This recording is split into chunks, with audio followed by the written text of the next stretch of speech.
Masih lagi bersama dengan kami pagi-pagi ni. Terkejut kan? Macam biasa, kita memang suka buat orang terkejut. Kan? Mula 9.30, kita berdua je sekarang ni. Okey, tak apa, kita tak nak cerita banyak. Sekarang ni, kita nak cerita tentang PPV yang telah pun dibuka kepada mereka semua untuk pergi secara walk-in. Ataupun pada ketika itu, kalau mungkin anda tak tahu info lanjut dan sebagainya, jangan risau sebab kita... Sebab kita sebenarnya... Ingatkan nak sambut tadi. Dia tak sambut pula. Banyak sekali perkongsian ataupun informasi yang telah diberikan. Apatah lagi semalam telah pun bermula untuk diberikan secara walk-in ataupun masuk saja. Tapi untuk orang yang tak ada janji temu terlebih dahulu. Kalau dah ada dekat dalam MySejahtera, janganlah gatai-gatai. Jangan cuba-cubalah. Duk pergi. Okay. Kita nak dapatkan info yang lebih lanjut bersama dengan Dr. Nur Azfar Johari, Pemangku Pengarah Malaysia Genome Institute, yang bersama kita secara dalam talian. Assalamualaikum. Selamat pagi, Doktor. Selamat pagi. Salam. Apa khabar? Baik. Doktor nampak ceria pada pagi ini. Doktor mungkin boleh kongsikan terlebih dahulu berkaitan dengan sambutan ataupun sebenarnya apa informasi yang perlu diketahui dengan adanya suntikan vaksin secara walk-in ni, Doktor?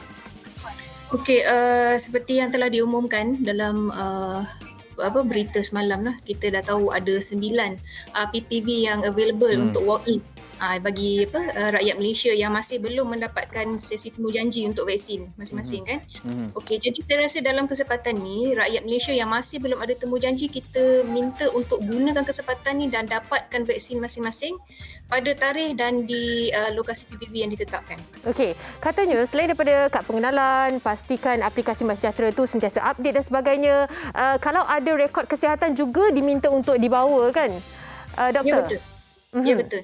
Sebab di PPV ni kita memang akan ada medical doctor yang standby untuk buat macam evaluation kepada individu datang ni. Jadi sebarang pertanyaan atau sebarang kesangsian boleh diutarakan kepada doktor-doktor perubatan yang berada di sana. Jadi bawa rekod yang ada, tuan-tuan dan puan-puan yang sebelum ni, contoh kalau macam ada history penyakit kronik ataupun ada history pernah ada kejutan anafilaksi sebelum ni dengan vaksin ke semua kena bagi tahu.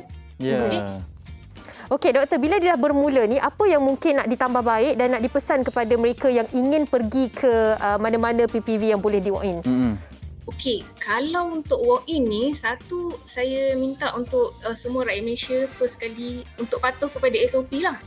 Okey, seperti yang dah digariskan oleh Deputy DG dan pemimpin negara sebelum ni, patuh kepada SOP tu maksudnya seperti biasa, pakai double mask, face shield sebab kita ni nak masuk ke kawasan public.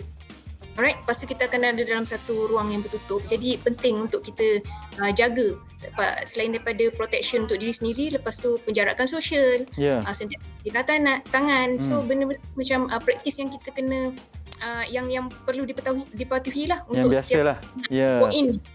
Yang tu jangan walaupun nama dia walk-in. Betul. Doktor, saya tertariklah sebab daripada semalam dan juga hari ini ataupun esok 40 tahun ke atas warga negara. Kemudian barulah dibuka pada seterusnya untuk 18 tahun ke atas. Dan juga ada tarikh untuk warga negara dan bukan warga negara. Bagaimana sebenarnya, Doktor, kepada semua PPV ni untuk mengelakkan daripada berlaku kebanjiran orang ramai datang ke satu-satu PPV tersebut? Ada cara nak kenal pasti atau nak bendung daripada mungkin isu ini boleh terjadi, Doktor? Sebab kita baru first trial kan, first run. Saya rasa semalam. Jadi kemungkinan berlaku kebanjiran tu ada. Jadi saya rasa, tapi sebab pusat di PPV ni dia punya satu persediaan mereka dah saya rasa sebab kita dah mantap lah. Program ni memang hampir mantap lah. So sukarelawan semua dah bersedia. Bukan sukarelawan dia bukan sekadar rakyat yang volunteer saja. Kita ada rela, polis, ATM dalam tu. Jadi mereka ini memang dah bersiap siaga untuk bertindak bila berlaku keadaan luar kawan. Jadi rakyat yang datang walk-in, jadi tolong ikut arahan yang diberi oleh sukarelawan-sukarelawan ni.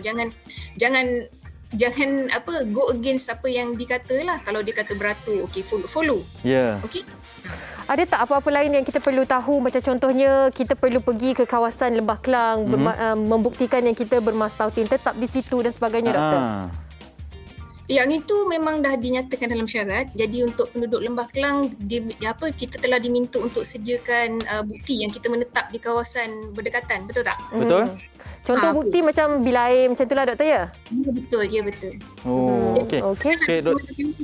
Doktor, saya ada satu pertanyaan. Ini ada satu kes di Twitter lah, salah seorang sukarelawan dia bagi tahu berkaitan dengan ada individu yang batalkan temujanji yang ada di MySejahtera semata-mata nak pilih pergi ke walk-in ni sebab dia boleh pilih tempat. Macam tu pula. Dia boleh pergi sebab ramai nak pergi KLCC. Nampak lebih gah, saya disuntik di KLCC. Apa pendapat doktor berkenaan dengan isu ni? Nasihat sikit, doktor. Saya rasa kalau yang dah ada temujanji, seelok-eloknya kekal dengan temujanji yang dah ada tu. Dos dah ditetapkan dan jadual tu dah dibuat. Sebab kita yang ada temujanji tu dia dah set masa dia. Jadi dah ada jumlah yang ditetapkan untuk setiap satu PPV tu handle. Jadi kalau anda batalkan temujanji, dia akan mengganggu flow. Faham tak? Jadi saya faham mungkin apa yang diorang nampak di KLCC tu sebab dia macam center untuk faham-fahamnya lah kan. Orang dah lama tak keluar. Kalau dapat sekali keluar pergi KLCC pula. Memanglah dia nak ambil kesempatan tu. Tapi dalam macam sekarang ni, kita nak elakkan exposure yang keterlaluan lah. Betul. Maksudnya ada temujanji, tolong patuh pada temujanji anda dan jangan memilih vaksin juga. Jadi yang belum ada temujanji saja yang boleh pilih untuk untuk lokasi yang walk-in ni.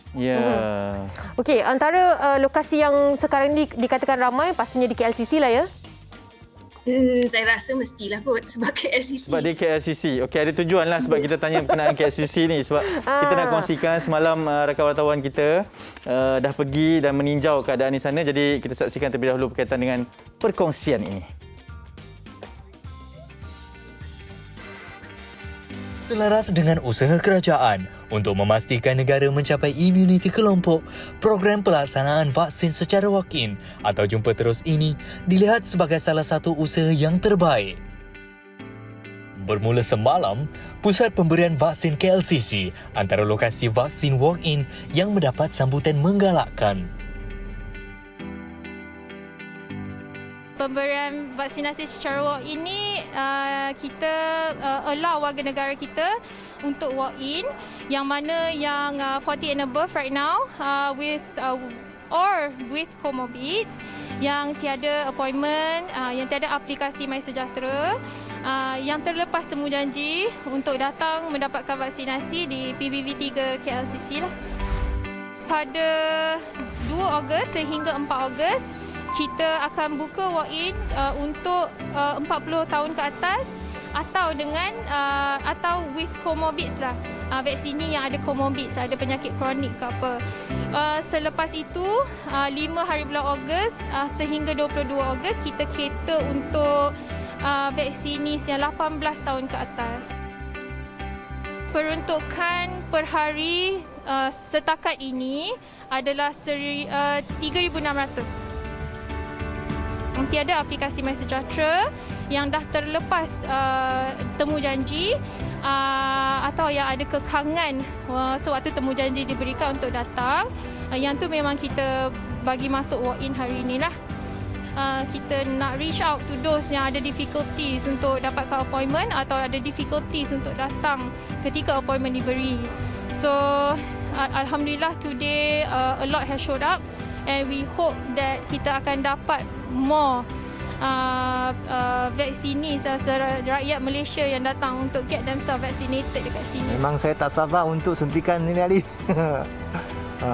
Sebab saya dah skipkan itu MySejahtera tak appointment. So ini hari saya dapat walk in, saya rasa gembira lah.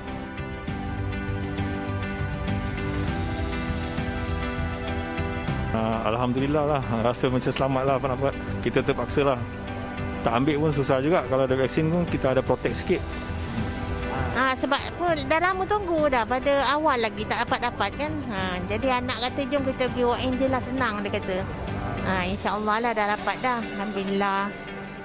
Ambil lah untuk kesihatan sendiri kan. Kita kata orang ajal maut tu semua di tangan Tuhan. Kita tak payah nak fikir apa. Kata orang kita ambil vaksin ni untuk pelindung diri kita. Itu dia sekitar KLCC yang ramai pergi, alhamdulillah ramai yang muncul. Begitu saja, bukan KLCC saja tapi ada 8 lagi, total 9 lah, 8 lagi pusat PPV yang lain boleh dilakukan secara walk-in ataupun jumpa terus. Okay, kita kembali bersama dengan Dr. Nur Azfar.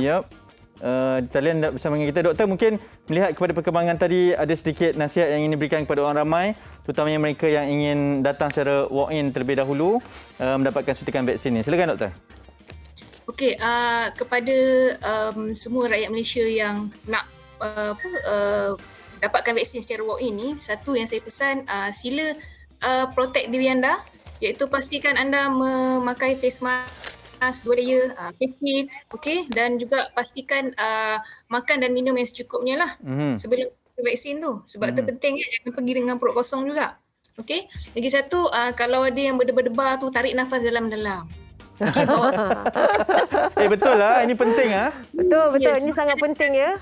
Betul. Ramai ke doktor yang berdebar-debar katanya? Ya. Kalau terlalu berdebar-debar, dia kadang-kadang dia bila berdebar-debar sangat, bila cucuk vaksin tu kadang-kadang dia rasa macam dia boleh pitam.